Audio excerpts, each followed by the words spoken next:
Mirëdita miq të Digital Supersport me këto pamje nga helikopteri të qytetit të vogël të Imolas, pranë të cilit ndodhet dhe pista me të njëjtin emër, i bëjmë gati për të nisur garën e 7 të këtij kampionati botror, ose më saktësisht në mall të Emilia Romagnës në pistën italiane. Pamje të parë George Russell do niset nga vendi i tretë.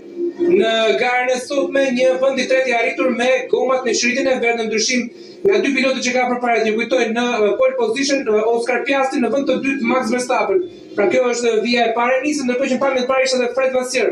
Ndërkohë që dhe 9 kampioni i botës Valentino Rossi nuk mund të mungonte, një nga legjendat e motociklizmit italian Rigers.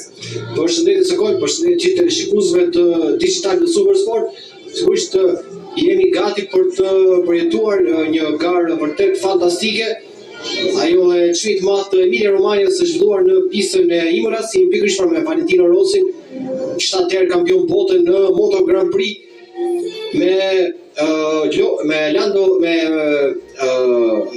Piastri dhe Verstappen në vijën e parë. Verstappen i cili parashikohet të jetë shumë i shpejt në qenë fillim pra për të kërkuar parakalimin që në kthesën e parë, pasi kujtoj është një pistë e cila ka vështirësi për të parakaluar, por sigurisht me një Piastri i cili ndodhet në maksimumin e tij dhe me dy pilotët e Ferrari.